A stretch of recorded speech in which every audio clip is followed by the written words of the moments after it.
जय हिंद दोस्तों, कैसे हैं आप सभी। दोस्तों, आज के इस खास और इन्फॉर्मेटिव वीडियो में मैं आपको धरती के स्वर्ग कहे जाने वाले कश्मीर की सैर कराने के साथ साथ कश्मीर टूर की संपूर्ण जानकारी बताऊंगा। तो अगर आप भी कश्मीर घूमने की प्लानिंग कर रहे हैं तो ये वीडियो आपकी बहुत हेल्प करेगा। इस एक ही वीडियो में श्रीनगर, सोनमर्ग, गुलमर्ग और पहलगाम को कवर करेंगे। इस वीडियो में हम लोग बात करेंगे आप यहाँ तक कैसे पहुँचेंगे, यहाँ पर रुकने के लिए होटल आपको कहाँ पर लेना चाहिए, यहाँ पर घूमने का सही तरीका क्या रहता है, आप कहाँ कहाँ घूम सकते हैं, यहाँ पर खाने पीने की कैसी व्यवस्था है, यहाँ पर फिजूल खर्ची से आप कैसे बच सकते हैं और वीडियो के लास्ट में बात करेंगे संपूर्ण बजट की। तो कश्मीर टूर से related A to Z complete information के लिए वीडियो को एक बार पूरा जरूर देखें। दोस्तों, कश्मीर अपनी शानदार वादियों, गार्डन्स, लेक, स्नो और दिल को खुश कर देने वाले सीनिक व्यूज के लिए बहुत ही ज्यादा फेमस है। पूरे साल ही करोड़ों लोग कश्मीर घूमने आते हैं। तो चलिए फिर एकदम शुरू से शुरू करते हैं और जानते हैं आप यहाँ तक कैसे पहुँचेंगे। दोस्तों, कश्मीर घूमने के लिए हम लोगों को सबसे पहले आना होता है श्रीनगर। श्रीनगर तक आप बस, ट्रेन, कार और फ्लाइट के माध्यम से बहुत ही आराम से आ सकते हैं। बात करें ट्रेन की तो यहाँ का बेस्ट रेलवे स्टेशन है जम्मू तवी रेलवे स्टेशन। यहाँ तक आपको हर प्रमुख स्टेशन से डायरेक्ट ट्रेन मिल जाएंगी। जम्मू से श्रीनगर की दूरी लगभग 250 किलोमीटर है, जिसे आप बाई रोड पूरा कर सकते हैं, या आप चाहें तो उधमपुर या जम्मू तक बाई ट्रेन आ जाएं।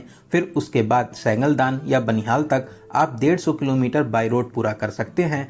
फिर संगलदान या बनिहाल से आप ट्रेन ले सकते हैं। इस 90 किलोमीटर की यात्रा को पूरा कर ट्रेन के माध्यम से आप श्रीनगर तक बहुत ही आराम से पहुंच जाएंगे। वहीं बात करें बस की तो जम्मू रेलवे स्टेशन के बाहर बने बस स्टैंड से श्रीनगर के लिए ऑर्डिनरी और एसी बसेज मिल जाती हैं। ऑर्डिनरी बस में आपसे 550 रुपए और एसी बस में आपसे 830 रुपए का चार्ज करते हैं। वहीं आप अगर बाई फ्लाइट आना चाहते हैं तो श्रीनगर में इंटरनेशनल एयरपोर्ट बना है। आप फ्लाइट के माध्यम से भी बहुत ही आराम से श्रीनगर तक आ सकते हैं। वहीं दोस्तों, अगर आप कश्मीर को बहुत ही आराम से घूमना चाहते हैं तो आपके लिए टूर पैकेज भी एक अच्छा ऑप्शन रहता है। तो मैं आपको एडवाइस करूंगा आप ऑनलाइन eTrip2 से टूर पैकेज ले सकते हैं। बहुत ही अच्छे होटल में आपको स्टे कराते हैं, साथ ही साथ इनकी और सभी सर्विसेज भी बहुत ही ज़्यादा अच्छी हैं। इसके अलावा इनके रेट्स भी बहुत ही ज़्यादा नॉर्मल रहते हैं। आप स्क्रीन पर नंबर देख सकते हैं। इसके अलावा डिस्क्रिप्शन बॉक्स में भी आपको सभी डिटेल्स मिल जाएंगी, तो आप इनसे बात करके अपने टूर पैकेज की बुकिंग कर सकते हैं। वहीं दोस्तों, कश्मीर घूमने वाले 70 से 80% लोग माता रानी के दर्शन करने के बाद में कश्मीर घूमने जाते हैं। तो कटरा से आपको buses, private taxi, sharing taxi और टेम्पो ट्रैवलर मिल जाते हैं। आप इनके माध्यम से श्रीनगर तक पहुंच जाएंगे।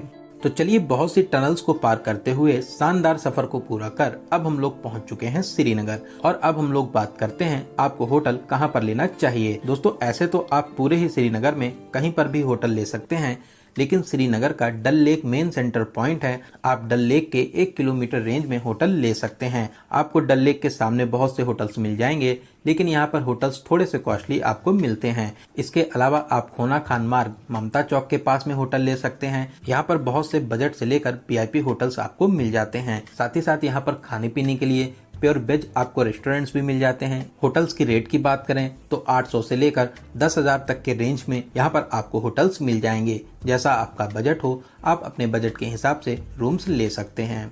दोस्तों, आप चाहें तो डल लेक में बने हाउस बोट्स में भी स्टे कर सकते हैं। इसका भी एक्सपीरियंस बहुत ही ज़्यादा खास रहता है। 2000 से 10,000 तक के बजट में आप हाउस बोट में एक नाइट का स्टे कर सकते हैं। तो चलिए, अब हम लोग बात करते हैं यहाँ पर घूमने का सही तरीका क्या रहता है। दोस्तों, आपको श्रीनगर पहुँचते पहुँचते शाम के 4 से 5 बज जाते हैं। तो उस दिन आप अपने होटल में आराम करिए। अगली सुबह हम लोग श्रीनगर की लोकल साइट सीन को करेंगे। अगर आपके पास में गाड़ी है तब तो सबसे अच्छा है, वरना आप यहाँ पे ऑटो या टैक्सी बुक कर सकते हैं। ऑटो वाले आपसे 1000 से 1200 रुपए चार्ज करते हैं, वहीं टैक्सी वाले 1500 से 1800 रुपए का चार्ज करते हैं। तो श्रीनगर में सबसे पहले हम लोग चलेंगे श्री शंकराचार्य मंदिर में दर्शन करने के लिए। दोस्तों, ये प्राचीन मंदिर महादेव जी को समर्पित है। इस प्यारे से मंदिर की स्थापना 8वीं सदी में शंकराचार्य जी ने की थी। लगभग 250 सीढ़ियां चढ़कर आप मंदिर के प्रांगण में आ जाएंगे। आप मंदिर में प्रवेश कर महादेव जी के अद्भुत रूप के दर्शन प्राप्त कर सकते हैं। साथ ही साथ यहाँ पर शंकराचार्य जी की तपो स्थली भी स्थापित है, आप यहाँ पर भी दर्शन प्राप्त कर सकते हैं। यहाँ से श्रीनगर के नज़ारे देखते ही बनते हैं। आप यहाँ से पूरे श्रीनगर को बहुत ही अच्छे तरीके से देख सकते हैं। दोस्तों बहुत ही प्यारा और अलौकिक स्थान है, आप यहाँ पर दर्शन करने जरूर आइए। तो यहाँ पर दर्शन करने के बाद में अब हम लोग चलेंगे परी महल, जो यहाँ से लगभग 10 किलोमीटर की दूरी पर स्थित है। परी महल में आपको एंट्री के लिए 24 रुपए और बच्चों के लिए 12 रुपए का चार्ज लिया जाता है। यहाँ पर बहुत ही प्यारा और शानदार गार्डन है, साथ ही साथ छोटा सा महल भी बना हुआ है। दोस्तों इसका निर्माण मुगल शासक दारा शिकोह के द्वारा लगभग 1600 ईस्वी के आसपास किया गया था। यहाँ से आप डल लेक के नज़ारे बहुत ही खूबसूरती से देख सकते हैं। यहाँ पर आप बहुत ही प्यारे प्यारे और रंग बिरंगे फूलों को देखकर खुद को फोटो शूट करने से रोक नहीं पाएंगे। तो आप यहाँ पर घूमने और मस्ती करने जरूर आइए। तो यहाँ पर घूमने के बाद में आप चश्मे शाही और बोटेनिकल गार्डन में भी घूमने जा सकते हैं। ये गार्डन भी अपने खूबसूरत नज़ारों, शानदार वादियों और पिकनिक स्पॉट के लिए बेस्ट प्लेस रहते हैं। यहाँ पर भी आपको घूमकर बहुत ही ज़्यादा अच्छा लगेगा। बोटेनिकल गार्डन के पास ही वर्ल्ड फेमस ट्यूलिप गार्डन भी स्थित है। दोस्तों ये ट्यूलिप गार्डन एशिया का सबसे बड़ा ट्यूलिप गार्डन है। यहाँ पर आपको 75 रुपए का एंट्री टिकट लगता है। दोस्तों ये ट्यूलिप गार्डन साल में कुछ ही दिन ओपन रहता है। इस साल आप 23 मार्च से 30 अप्रैल तक यहाँ पर घूमने आ सकते हैं। यहाँ पर आपको लगभग 75 किस्मों के 17 लाख से अधिक ट्यूलिप के फूल देखने को मिलेंगे। दोस्तों आप वीडियो में इस ट्यूलिप गार्डन के खूबसूरत नज़ारे देख ही सकते हैं। सच में बहुत ही प्यारे नज़ारे हैं, इसको देखकर आपका दिल खुश हो जाएगा। इसके अलावा यहाँ पर ट्यूलिप फेस्टिवल का भी आयोजन होता है। तो अगर आप अप्रैल में आ रहे हैं तो आप ट्यूलिप गार्डन में बहुत ही अच्छे तरीके से एंजॉय कर सकते हैं। यहाँ पर घूमने के अलावा आप निषाद गार्डन और शालीमार पार्क में भी घूमने जा सकते हैं। ये गार्डन भी घूमने और मस्ती करने के लिए बेस्ट प्लेस रहते हैं। साथ ही साथ यहाँ पर आप प्यारी प्यारी फुलवारी और रंग बिरंगे फूलों के साथ में अपनी फोटो शूट भी करा सकते हैं। तो आप यहाँ पर भी घूमने जरूर आइए। तो इन सभी गार्डन्स में घूमने के बाद में अब हम लोग चलेंगे श्रीनगर की शान डल लेक में शिकारा राइड के लिए। श्रीनगर में अगर आप डल लेक में बोटिंग नहीं करते हैं तो आपकी ये प्यारी सी कश्मीर ट्रिप अधूरी रह जाती है। यहाँ पर डल लेक पर बहुत से घाट्स बने हुए हैं, आप किसी भी घाट से शिकारा ले सकते हैं। ऐसे तो यहाँ पर शिकारा राइड के लिए बहुत ही ज़्यादा चार्जेस मांगते हैं। आप यहाँ पर बार्गेनिंग जरूर करें। 1000 से 1200 रुपए में 1 से 1.5 घंटे की आपको राइड कराते हैं, जिसमें 7 से 8 पॉइंट्स को कवर करते हैं, जैसे Nehru garden, floating market, Meena बाजार, लिली गार्डन, गोल्डन लेक। इसके अलावा और भी बहुत से प्लेसेस को आपको कवर कराते हैं। डल लेक में आपको एक अलग ही दुनिया देखने को मिलती है। शिकारा राइड करते समय आपको बहुत से खाने पीने की चीज़ें मिल जाती हैं। साथ ही साथ आप कश्मीरी कावा को ट्राई जरूर करें, इसका टेस्ट भी बहुत ही ज़्यादा खास रहता है। आप अगर चाहें तो मीना बाजार से बहुत ही अच्छे अच्छे कपड़ों की भी शॉपिंग कर सकते हैं। दोस्तों शिकारा राइड का एक्सपीरियंस बहुत ही ज़्यादा खास रहता है, तो आप डल लेक में शिकारा राइड को जरूर करें।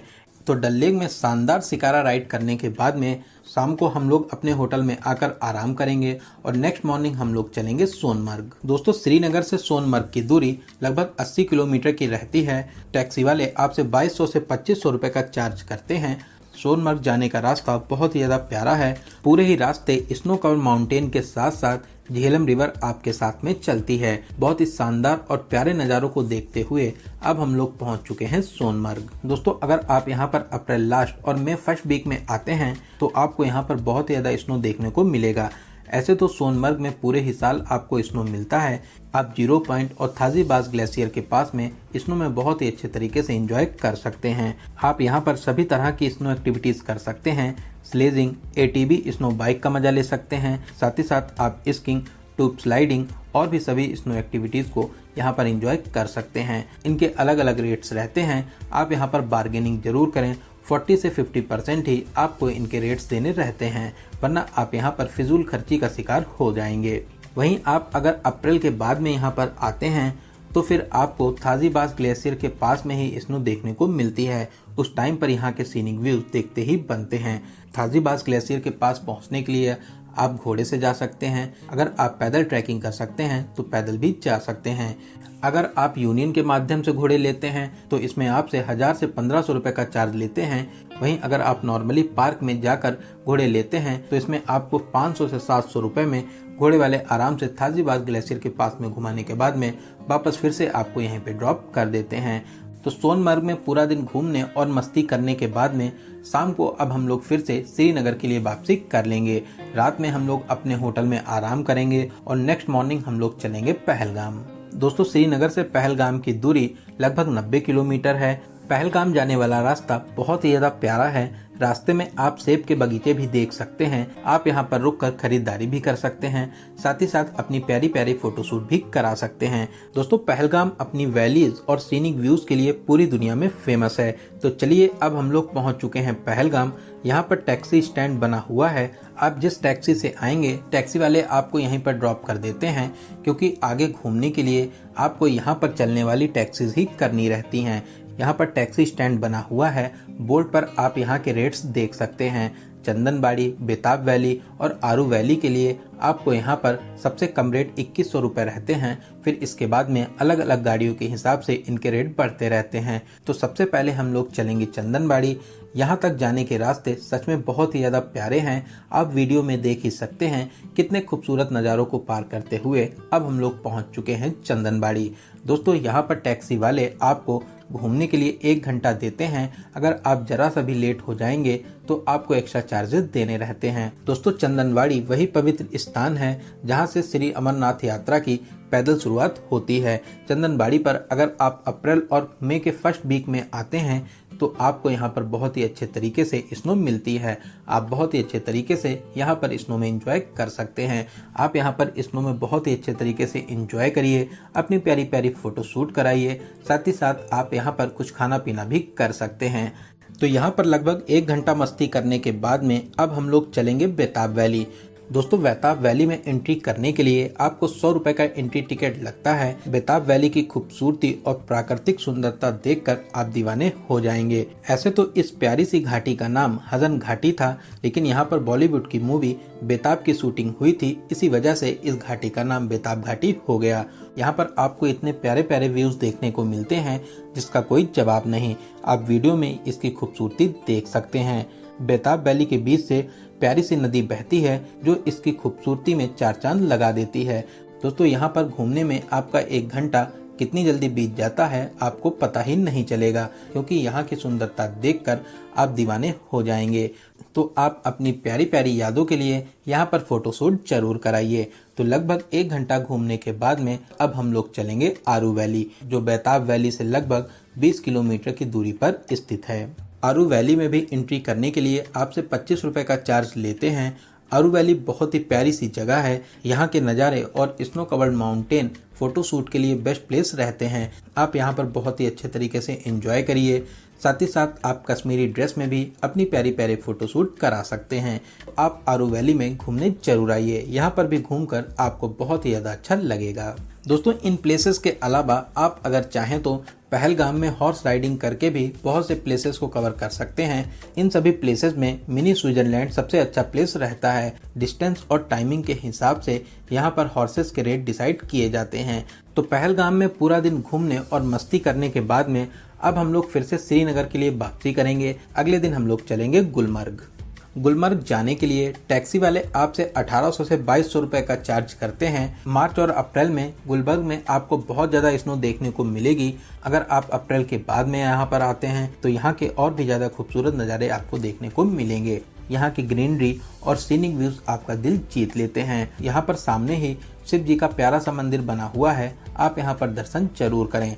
अगर आप गर्मियों में यहाँ पर आते हैं तो आपको यहाँ पर फर्स्ट फेज और सेकंड फेज में ही बर्फ देखने को मिलती है। तो आपको फिर गंडोला राइड से फर्स्ट फेज और सेकंड फेज पर जाना रहता है। गंडोला राइड में फर्स्ट फेज के किराए की बात करें तो 944 रुपए और सेकंड फेज के लिए 2070 पर पर्सन का चार्ज करते हैं। आपको इसकी बुकिंग पहले से ऑनलाइन करनी रहती है, क्योंकि बहुत ही ज़्यादा भीड़ भाड़ होने पर आपको इसकी टिकट नहीं मिल पाएंगे। तो गुलमर्ग में पूरा दिन एंजॉय करने के बाद में अब हम लोग श्रीनगर वापस आ जाएंगे। तो इन सभी प्लेसेस को कवर करने के बाद में अगले दिन आप श्रीनगर से जम्मू और फिर अपने घर के लिए वापसी कर सकते हैं। तो चलिए अब हम लोग बात करते हैं खाने पीने की। दोस्तों श्रीनगर में आपको वेज, नॉन वेज और हर तरीके के फूड मिल जाएंगे, लेकिन यहाँ पर आपको नॉन वेज के ऑप्शन ज़्यादा मिलते हैं। प्योर वेजिटेरियन होटल्स भी मिल जाते हैं। डल लेक के सामने ही बहुत ही अच्छे रेस्टोरेंट बने हुए हैं जो प्योर वेज रहते हैं। इसके अलावा जो मैंने आपको होटल की लोकेशन ममता चौक वाली बताई थी, वहाँ पर भी आपको बहुत से वेज रेस्टोरेंट भी मिल जाते हैं, तो आपको यहाँ पर खाने पीने की कोई भी प्रॉब्लम नहीं होगी। तो चलिए अब हम लोग बात करते हैं यहाँ पर आने का बेस्ट टाइम क्या रहता है। दोस्तों ऐसे तो पूरे साल ही लोग कश्मीर घूमने आते हैं, लेकिन मार्च से लेकर जून तक ये यहाँ का पीक टाइम रहता है। इस टाइम पर यहाँ बहुत ही ज़्यादा भीड़ भाड़ होती है, क्योंकि इस टाइम पर यहाँ का मौसम बहुत ही ज़्यादा सुहाना रहता है। बात करें आपको कितने दिनों का टूर प्लान बनाना चाहिए, तो आप 6 डेज 5 नाइट या आप 5 डेज 4 नाइट का प्लान बना सकते हैं। इतने टाइम में आप कश्मीर को बहुत ही अच्छे तरीके से घूम लेंगे। तो चलिए अब हम लोग बात करते हैं सबसे जरूरी क्वेश्चन, बजट की। दोस्तों मैं मान के चलता हूं कि आप कम से कम 2 लोग तो यहाँ पर आएंगे ही आएंगे, और अगर आप 6 डेज और 5 नाइट का प्लान बनाते हैं तो आप मान के चलिए कि 2 लोगों के लिए 25,000 से 30,000 प्लस ट्रेन टिकट, इतने बजट में आप बहुत ही अच्छे तरीके से कश्मीर ट्रिप को कवर कर लेंगे। वहीं आप बिना किसी परेशानी के कश्मीर टूर को अच्छे से कवर करना चाहते हैं तो आप ऑनलाइन eTrip2 से अपने टूर पैकेज की बुकिंग कर सकते हैं। स्क्रीन पर आपको नंबर शो हो रहे होंगे, साथ ही साथ आपको डिस्क्रिप्शन बॉक्स में सभी डिटेल्स दी गई हैं। आप बात करके अपने टूर पैकेज की बुकिंग कर सकते हैं। तो दोस्तों यहाँ पर मैंने आपको कश्मीर टूर से रिलेटेड हर एक छोटी बड़ी जानकारी को बहुत ही अच्छे और सही तरीके से बताने की पूरी कोशिश की है। अगर फिर भी आपके कोई क्वेश्चन रह जाते हैं तो आप हमें कमेंट के माध्यम से पूछ सकते हैं। दोस्तों आपको ये वीडियो कैसा लगा और आप ये वीडियो कहाँ से देख रहे हैं, कमेंट बॉक्स में जरूर बताइएगा। अगर आपको ये वीडियो अच्छा लगा हो तो आप अपने एक लाइक से हमें मोटिवेट जरूर करें, साथ ही साथ आप अपने सभी फ्रेंड्स में जरूर से जरूर शेयर करें। तो प्लीज़ चैनल को सब्सक्राइब जरूर करें, साथ ही साथ बेल आइकन प्रेस करने के बाद में ऑल नोटिफिकेशन को जरूर क्लिक करें। तो चलिए दोस्तों अब मिलते हैं किसी ऐसे ही इंफॉर्मेटिव वीडियो में। तब तक आप अपना और अपने परिवार का बहुत ज़्यादा ख्याल रखें। आपकी यात्रा सफल, सुगम और मंगलमय हो। जय हिंद, जय भारत।